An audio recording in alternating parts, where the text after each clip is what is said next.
안녕하세요 여러분, 아빠는 차트 본다 아빠차트입니다. 요즘 비트코인 추가 하락을 얘기하는 유튜버들 많죠. 저는 다 개소리라고 생각하고 무조건 이제부터 상승이라고 생각합니다. 시작하기 전에 인증부터 하겠습니다. 저는 유튜브 50억 아빠 채널을 운영하고 있고요. 4월달 선물 수익은 22,757불입니다. 그리고 요즘 코인 유튜버들 차자랑 많이 하길래 저도 숟가락 한번 얹겠습니다. 코인은 지갑이 여러 개긴 한데 현물, 선물, 대충 이런 식으로 운영을 하고 있습니다.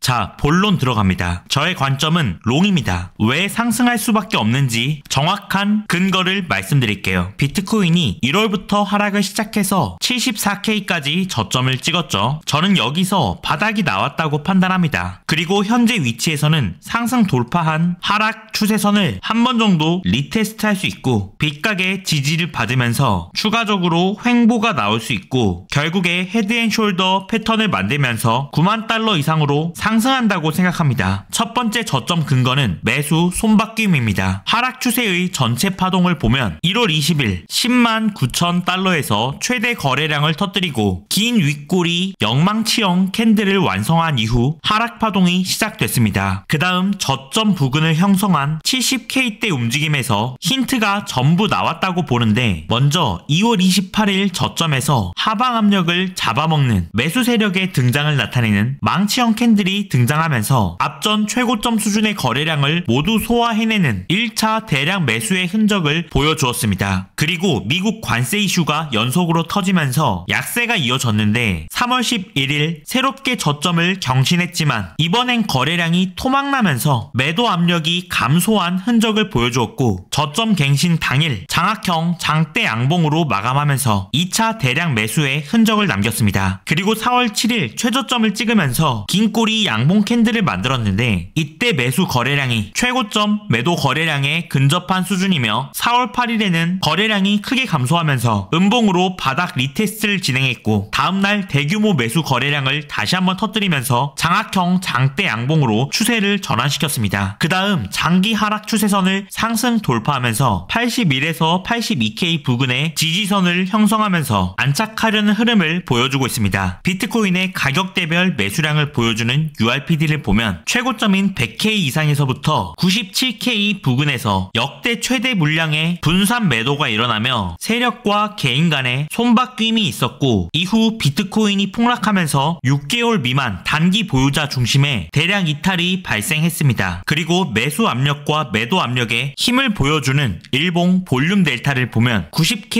이상에서는 대부분 매도 압력이 우세였던 반면에 74K에서 저점을 형성하고 반등한 이후로는 25년 들어 처음으로 매수 압력의 우세 연속으로 전환이 되고 있습니다. 여기까지가 첫 번째 저점 근거인 매수 손바뀜이었습니다. 두 번째 저점 근거는 과학적 상승 패턴입니다. 미국 CME 선물거래소의 기관 포지션을 보면 원래 여기는 캐리 트레이드 때문에 숏이 많은 게 정배인 구조입니다. 그런데 최근 들어 롱이 압도적 우세를 보이기 시작했는데 역사적으로 사례가 없었을 정도로 굉장히 이례적인 롱 포지션 우세가 나오고 있습니다. 그리고 일봉 RSI를 보면 완벽한 상승 다이버전스가 뚜렷하게 출현한 모습입니다. 비트코인의 일봉상 상승 다이버전스는 출현 자체가 희귀하고 과거에 출현할 때마다 추세 전환 성공 사례를 만든 패턴이기 때문에 유의미합니다. 그리고 비트코인의 역사적 패턴을 보면 상승 전환이 되기 전에 매번 새로운 저점을 경신하면서 롱을 전부 손절시킨 다음에 상승 전환되는 패턴이 무조건 출현했습니다. 지금도 첫 저점 경신 이후 흐르면서 두 번이나 저점을 깼기 때문에 저점 경신 후 상승 전환으로 볼 수 있는 위치입니다. 그리고 저점이 형성된 위치를 보시면 24년 3월 상승 파동의 고점에서 이 고점이 지지로 바뀌면서 정확히 지지가 나왔기 때문에 저점으로서의 기술적 패턴도 완성되었습니다. 또 하나 중요한 근거는 하모닉 불리시 사이퍼 패턴입니다. 나비 패턴으로 유명한 법칙인데요. 조정 파동 이후에 가격이 반전되는 자리를 자리를 피보나치 패턴을 통해 찾는 법칙입니다. 23년 저점에서부터 시작된 상승 깃발형 패턴에서 깃발의 저항선을 상승 돌파한 이후 지지선을 리테스트한 자리를 X점으로 잡고 XA 파동보다 C가 높게 형성된 사이퍼 패턴이며 D점이 XA의 피보나치 비율 0.786만큼 하락하면서 사이퍼 패턴을 완성하고 상승 반전했습니다. 여기까지가 74K를 저점으로 보는 근거이고요. 다음으로는 앞으로 상승을 보는 근거를 보겠습니다. 먼저 알아두실 점은 저는 큰 추세는 상승으로 보고 바로 눈앞에 단기적으로는 하락 추세선의 지지력을 리테스트하는 상황이 나올 수 있고 추가적으로 횡보하는 시간이 필요할 수 있다고 판단합니다. 그리고 그 이후에 헤드 앤 숄더 패턴을 만들면서 상승 반전될 수 있다고 정확히 말씀드리겠습니다. 추세선 리테스트를 할 수 있다고 보는 근거는 74K 저점 형성 이후의 패턴을 보면 4월 9일 장대 양봉 캔들이 가장 길쭉하고 거래량도 가장 크게 붙었습니다. 그리고 4월 11일 두 번째 양봉에서는 양봉 길이가 짧아졌고 거래량이 절반만 나왔고 그 다음날 4월 12일 양봉에는 캔들이 더 짧아지고 거래량도 더 줄었습니다. 이거는 단기적으로 힘이 살짝 빠졌다는 뜻이고요. 그 이후로 횡보를 하고 있기 때문에 매도 물량을 소화 중인 과정으로 보고 있습니다. 그리고 시장 구조가 상승에서 하락으로 바뀐 이후로 보라색 60일선이 하락 추세의 중요한 기준으로 작용을 하고 있는데 현재 61선의 저항을 받으면서 매도 물량을 받아내고 있기 때문에 현재 자리는 단기 눌림을 충분히 고려해야 할 위치라고 보기 때문입니다. 단기 눌림 가능성 이후에 앞으로 상승을 보는 첫 번째 근거는 줄어든 매도세입니다. 지금 가장 가까운 저항은 87K입니다. 왜냐하면 일봉상 한 번, 두 번, 세 번 저항을 받았죠. 그런데 거래량을 보면 3월 20일 저항의 거래량이 21K, 3월 24일부터 5일 동안 받은 저항에도 유의미한 거래량이 없고 4월 2일 하락 추세선을 페이크 돌파 이후에 긴 윗꼬리 음봉으로 하락 전환되었는데 이때 트리거 캔들이었던 긴 윗꼬리 장대 음봉에 실린 거래량조차 평균적인 일봉 거래량 수준이었습니다. 그리고 거래량이 어디 붙었죠? 저점 양봉 캔들에 압도적으로 붙었습니다. 이 말은 87K 저항이 강하지 않다는 뜻이고 이미 앞서 3번이나 저항대를 소화했기 때문에 앞으로 한두 번 더 부딪히면 저항을 뚫고 오를 가능성이 높다는 뜻입니다. 앞으로 상승을 보는 두 번째 근거는 상승 유동성 수입입니다. 차트 구조를 보면 1월부터 4월까지 하락하는 동안 한 번에 빠진 게 아니라 주기적으로 반등을 주면서 고점을 형성하면서 빠졌습니다. 그런데 시장 참여자마다 숏 포지션에 진입한 위치가 모두 다르겠죠. 현재 숏을 홀딩 중인 포지션이라면 가장 많은 스탑로스가 설정된 자리가 반등의 고점 부근입니다. 이런 자리를 수입 타겟이라고 합니다. 현재 장기 하락으로 인해 수입 타겟이 구간마다 형성이 되어 있고 이런 자리를 캔들이 때리게 되면 수많은 숏 포지션이 일시에 청산되면서 가격이 한 번에 오르게 됩니다. 즉 세력 입장에서는 수입을 이용해서 상대적으로 적은 자본 투자로도 가격을 쉽게 올릴 수 있는 차트 구조가 형성된 상태라는 겁니다. 게다가 하락 파동의 원인인 관세 이슈와 경기 침체 논쟁이 지금도 한창이기 때문에 계속해서 숏을 보는 포지션이 지금도 굉장히 많고 이에 따라 마켓 메이커가 숏 포지션을 수입해서 유동성을 흡수하기에 가장 유리한 환경입니다. 반면에 아래로 하락시킨다면 수입시킬 유동성이 부족합니다. 왜냐하면 투심이 죽은 상황이고 이번 사이클에서 롱 청산 규모를 보면 사이클 최대 청산이 연달아서 터졌기 때문에 롱 포지션 투심이 크게 죽었습니다. 아래로는 이제 빼도 먹을 게 부족하고 위로 올려야 수익을 보기가 쉬운 구조입니다. 이 시장은 우연에 의해서 움직이지 않고 자본의 이해 타산에 의해서 움직입니다. 시장 구조상 이제는 상승시켜야 자본적으로 유리한 구조입니다. 앞으로 상승을 보는 세 번째 근거는 테더 도미넌스 하락 붕괴입니다. 테더 도미넌스가 하락하면 코인 가격은 상승합니다. 현재 테더 도미넌스는 1월부터 상승 추세선을 형성하면서 7번째 상승 추세 지지력 테스트를 하고 있습니다. 그런데 현재 위치를 보면 전고점 저항을 강하게 받았고 지지가 무너지지 않고 상승이 이어지려면 추세가 지지선을 계속 테스트하는 게 아니라 상승 각도를 꺾어 올리면서 2차 파동이 나와야 추세 유지로 보는데 2차 파동 없이 전고점 저항을 받고 같고 7번째 지지 테스트를 하고 있는 상황은 저는 힘이 빠졌다고 해석합니다. 그러므로 상승 추세가 깨지면서 테더 도미넌스가 빠질 거라고 생각합니다. 테더 도미넌스가 빠지면 비트코인은 상승합니다. 그렇다면 비트코인의 단기적인 상승 목표가는 어디인가? 가장 가까운 저항인 87K는 돌파하는 상승이 나올 것으로 보고 그 다음 가장 중요한 저항은 92K로 보고 있습니다. 92K는 현재 시장 구조상 가장 견고한 저항입니다. 앞서 수없이 많은 지지를 보여주었던 자리고 3월 2일 지지가 저항으로 바뀌었다는 것을 장대 음봉으로 강력하게 보여주었기 때문에 92K에 도달하게 되면 다시 한번 저항 반응이 나올 확률이 높다고 생각합니다. 오늘 영상 요약하겠습니다. 74K를 이번 파동 저점으로 본다. 87K가 가장 가까운 저항이며 상승 돌파하기 전에 단기 눌림이 나오면서 하락 추세선 지지력을 리테스트할 수 있다. 리테스트에 성공한 이후 87K 저항을 돌파하고 상승할 것으로 본다. 현재 시장 구조에서 가장 중요한 저항은 92K다. 이번 영상 여기서 마무리하겠습니다. 도움이 되셨다면 구독과 좋아요, 알람 설정 부탁드립니다. 가치 있는 인사이트로 다시 돌아오겠습니다. 감사합니다.